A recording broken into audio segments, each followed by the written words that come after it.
ജീവനാകുന്ന നിത്യസത്യവചനത്തിനായി ഞങ്ങൾ അങ്ങയെ സ്തുതിക്കുന്നു. യേശുവേ, അങ്ങയുടെ പരിശുദ്ധാത്മാവിനെ നൽകി അങ്ങയുടെ മാഹാത്മ്യം കാണുവാൻ ഞങ്ങളുടെ ഉൾക്കണ്ണുകളെ തുറക്കണമേ. വചനമനുസരിച്ച് അങ്ങയുടെ സാക്ഷിയായി ജീവിച്ച് നിത്യജീവിതത്തിന് ഞങ്ങളെ അർഹരാക്കണമേ. ആമേൻ. വിശുദ്ധ പൗലോസ്ലീഹ റോമാക്കാർക്ക് എഴുതിയ ലേഖനം 9-ാം അധ്യായം 1 മുതലുള്ള തിരുവചനങ്ങൾ. ഇസ്രായേലിൻ്റെ തിരഞ്ഞെടുപ്പ്. ഞാൻ ക്രിസ്തുവിനെ മുൻനിർത്തി സത്യം പറയുന്നു, വ്യാജം പറയുകയല്ല. എൻ്റെ മനസ്സാക്ഷിയും പരിശുദ്ധാത്മാവിന് പ്രചോദിതമായി എനിക്ക് സാക്ഷ്യം നൽകുന്നു. എനിക്ക് ദുഃഖവും ഹൃദയത്തിൽ അടങ്ങാത്ത വേദനയുമുണ്ട്. വംശമുറ അനുസരിച്ച് തന്നെ എനിക്കുറ്റവരായ സഹോദരങ്ങൾക്ക് ഉപകരിക്കുമെങ്കിൽ ശപിക്കപ്പെട്ടവനും ക്രിസ്തുവിൽ നിന്ന് വിച്ഛേദിക്കപ്പെട്ടവനുമാകാൻ ഞാൻ ആഗ്രഹിക്കുന്നു. അവർ ഇസ്രായേൽ മക്കളാണ്. പുത്രസ്ഥാനവും മഹത്വവും ഉടമ്പടികളും നിയമത്തിൻ്റെ അവകാശവും ശുശ്രൂഷയും വാഗ്ദാനങ്ങളും അവരുടേതാണ്. പൂർവ്വപിതാക്കന്മാരും അവരുടേത്. ക്രിസ്തുവും വംശമുറയ്ക്ക് അവരിൽ നിന്നുള്ളവൻ തന്നെ.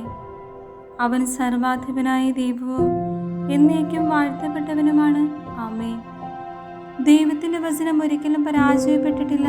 എന്തെന്നാൽ ഇസ്രായേൽ വംശജരെല്ലാം ഇസ്രായേൽക്കാരല്ല. അബ്രാഹത്തിൻ്റെ സന്തതികളായതുകൊണ്ട് അവരെല്ലാം മക്കളായിരിക്കണമെന്നില്ല.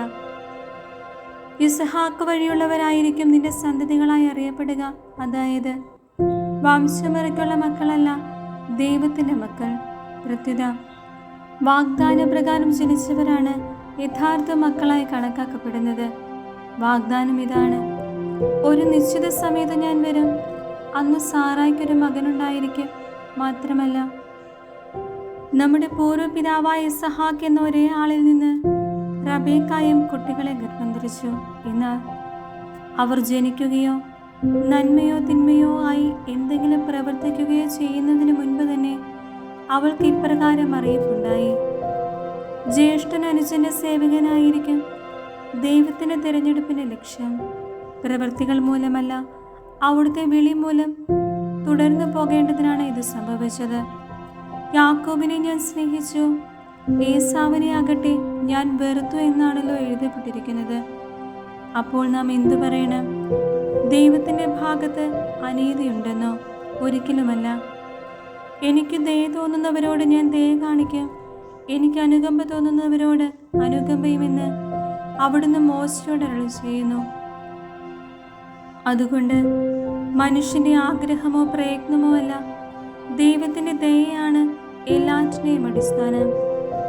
വിശുദ്ധ ഗ്രന്ഥം ഫറവോയോട് പറയുന്നു: ഭൂമിയിലെങ്ങും എൻ്റെ നാമം ഉദ്ഘോഷിക്കപ്പെടുന്നതിനും എൻ്റെ ശക്തി നിന്നെ വെളിപ്പെടുന്നതിനും വേണ്ടിയാണ് നിന്നെ ഞാൻ ഉയർത്തിയത്. താൻ ഇച്ഛിക്കുന്നവരോട് അവിടുന്ന് കരുണ കാണിക്കുന്നു. അതുപോലെ താൻ ഇച്ഛിക്കുന്നവരെ കഠിന ഹൃദയരാക്കുകയും ചെയ്യുന്നു. കോപവും കാരുണ്യവും. അപ്പോൾ നിങ്ങൾ എന്നോട് ചോദിച്ചേക്കാം, അങ്ങനെയെങ്കിൽ അവിടുന്ന് എന്തിനു മനുഷ്യനെ കുറ്റപ്പെടുത്തണം? അവിടുത്തെ ഹിതം ആർക്കു തടുക്കാൻ കഴിയും? ദൈവത്തോട് വാഗ്ദത്തം നടത്താൻ മനുഷ്യ, നീ ആരാണ്? നീ എന്തിനാണ് എന്നെ ഈ വിധത്തിൽ നിർമ്മിച്ചതെന്ന് പാത്രം കുശവനോട് ചോദിക്കുമോ? ഒരേ കളിമൺപിണ്ടത്തിൽ നിന്ന് ശ്രേഷ്ഠമോ ഹീനമോ ആയ ഉപയോഗത്തിലുള്ള പാത്രങ്ങൾ നിർമ്മിക്കാൻ കുശവന് അവകാശമില്ലേ? ദൈവം തന്റെ ക്രോധം വെളിവാക്കാനും ശക്തി അറിയിക്കാനും ആഗ്രഹിച്ചുകൊണ്ട് നശിപ്പിക്കപ്പെടാൻ വേണ്ടി നിർമ്മിച്ച ക്രോധപാത്രങ്ങളോട് വലിയ ക്ഷമ കാണിച്ചെങ്കിൽ അതിലെന്ത്? അത് താൻ മഹത്വത്തിനായി മുൻകൂട്ടി തയ്യാറാക്കിയിരിക്കുന്ന കൃപാപാത്രങ്ങൾക്ക് വേണ്ടിയുള്ള തൻ്റെ മഹത്വത്തിൻ്റെ സമ്പത്ത് വെളിപ്പെടുത്താൻ വേണ്ടിയാണ്. യഹൂദരിൽ നിന്ന് മാത്രമല്ല, വിജാതീയരിൽ നിന്നു കൂടിയും വിളിക്കപ്പെട്ട നമ്മളും ആ പാത്രങ്ങളിൽ പെടുന്നു. അവിടുന്ന് ഹോസിയ വഴി അരുളി ചെയ്യുന്നത് പോലെ, എൻ്റെ ജനമല്ലാത്തവരെ എൻ്റെ ജനമെന്ന് ഞാൻ വിളിക്കും, പ്രിയപ്പെട്ടവളല്ലാത്തവളെ പ്രിയപ്പെട്ടവളെന്നും. നിങ്ങൾ എൻ്റെ ജനമല്ല എന്ന് അവരോട് പറയപ്പെട്ട അതേ സ്ഥലത്ത് വെച്ച് ജീവിക്കുന്ന ദൈവത്തിൻ്റെ മക്കളെന്ന് അവർ വിളിക്കപ്പെടും.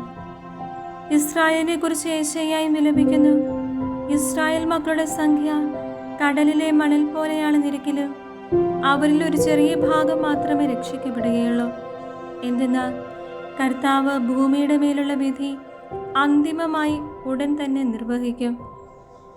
യേശയ്യ പ്രവചിച്ചിട്ടുള്ളതുപോലെ സൈന്യങ്ങളുടെ കർത്താവ് നമുക്ക് മക്കളെ അവശേഷിപ്പിച്ചില്ലായിരുന്നെങ്കിൽ നമ്മൾ സോദം പോലെ ആയിത്തീരുമായിരുന്നു, ഗൊമോറയ്ക്ക് സദൃശ്യരാവുകയും ചെയ്യുമായിരുന്നു.